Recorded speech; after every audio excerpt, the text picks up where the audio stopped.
Hello अस्सलाम वालेकुम दोस्तों। तो यार क्या हाल है। आज की इस वीडियो में हम बात करेंगे इंटरप्रेटिव आर्ग्यूमेंट्स क्या होते हैं। ठीक है, अब जैसे कि यहाँ पे वर्ड लिखा हुआ है इंटरप्रेटिव। ठीक है, सो इंटरप्रेटिव से वर्ड से आपको पता चल रहा है कि यहाँ पे हम किसी चीज़ को इंटरप्रेट करने वाले हैं। ठीक है, और ये आर्ग्यूमेंट में भी बेसिकली यही हो रहा होता है कि किसी चीज़ को इंटरप्रेट कर रहे होते हैं और उसके बाद उस इंटरप्रिटेशन का नतीजा ये निकल रहा होता है कि हम उसकी इम्पोर्टेंस या उसकी मीनिंग डिफ़ाइन कर रहे होते हैं। ठीक है, और उसकी इम्पोर्टेंस क्यों है उसके पीछे प्रमाइसेस होते हैं। तो ये प्रमाइसेस और एक कंक्लूजन आपका मिलकर ये आर्ग्यूमेंट बन जाता है।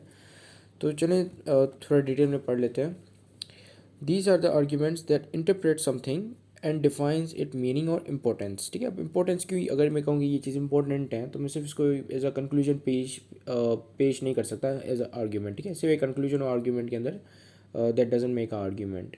सो आर्ग्यूमेंट के लिए ज़रूरी हो कि एक प्रमाइस और एक कंक्लूजन हो। ठीक है, सो उसके बाद अगर मैं कहता हूँ ये चीज़ इंपॉर्टेंट है और फिर मैं कुछ रीज़न बता देता हूँ कि भाई इस वजह से इंपॉर्टेंट है, तो ये पूरा मिलकर मेरा एक इंटरप्रेटिव आर्ग्यूमेंट बन जाएगा। So simple, right. So let's read another bullet. These argument are consist of a conclusion। इसके अंदर एक कंक्लूजन होता है that defines और represent meaning और importance। ठीक है, ऐसा कंक्लूजन जो कि किसी चीज़ की मीनिंग है इंपॉर्टेंस को डिफाइन करे।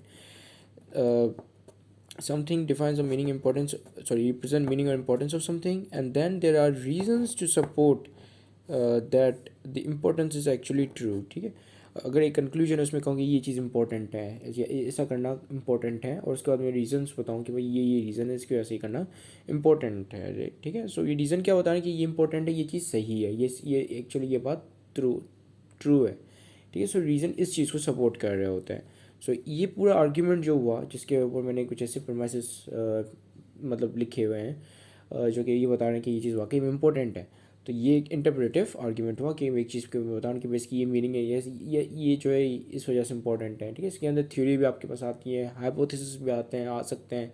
ठीक है, और भी बहुत सारी चीज़ें आपके लिटरेचर व्यूज़ और ये तमाम चीज़ें इसके अंदर आ सकती हैं इंटरप्रेटिव आर्ग्यूमेंट्स के अंदर। तो चलो इसको हम एक एग्जाम्पल के थ्रू समझते हैं तो और ज़्यादा बेटर अंडरस्टैंडिंग डेवलप्ड होगी।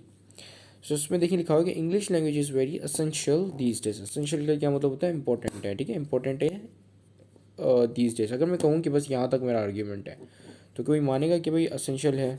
Of course not. ठीक है, और ये आर्ग्यूमेंट भी नहीं कहलाएगा क्योंकि उसमें से एक कंक्लूजन है। ठीक है, मैं किस बुनियाद पे कह रहा हूँ कि ये चीज़ इंपॉर्टेंट है, तो आगे मैं यहाँ पे कुछ एक प्रमाइस दिया हुआ है, due to its international value and majority of people can speak as well as understand it. तो यहाँ पे एक्चुअली दो प्रमाइस हैं, एक due to its international value, उसकी एक इंटरनेशनल वैल्यू जिसकी वजह से वो असेंशियल है, और दूसरा काफ़ी लोग उसको अंडरस्टैंड कर सकते हैं और बोल भी सकते हैं, तो जिसकी वजह से इंग्लिश की काफ़ी इंपॉर्टेंस है इन दिनों में। ठीक है, सो देखें कि यहाँ पे जो कंक्लूजन आ रहा है और यहाँ पे जो प्रमाइस उसको सपोर्ट कर रहे हैं, वो तो कंक्लूजन क्या है कि कंक्लूजन में मैं किसी चीज़ की इंपॉर्टेंस बता रहा हूँ, ये बता रहा हूँ कि भाई ये चीज़ इंपॉर्टेंट है, और यहाँ पे ये दो चीज़, यहाँ पे जो प्रमाइस है ये चीज़ बता रहे हैं कि जो इंपॉर्टेंस है वो एक्चुअली ट्रू है। ठीक है, सो ऐसे आर्ग्यूमेंट, अगर आपको कहीं पे ऐसा आर्ग्यूमेंट नज़र आए जहाँ पे किसी चीज़ की कोई मतलब ये बताया कंक्लूजन में ये हो कि ये चीज़ इंपॉर्टेंट है और प्रमाइसेस उसकी फर्दर सपोर्ट दें कि हाँ भाई ये चीज़ इस वजह से इंपॉर्टेंट है, तो ऐसे आर्ग्यूमेंट को आप कहोगे कि ये इंटरप्रेटिव आर्ग्यूमेंट है। ठीक है, किसी इंपॉर्टेंस या किसी मीनिंग को आप फर्दर इंटरप्रेट किया जा रहा है तो इसका मतलब कि ये इंटरप्रेटिव आर्ग्यूमेंट्स हैं। ठीक है, so this is it. Thank you very much for watching this video. Have a great day and अल्लाह हाफिज़।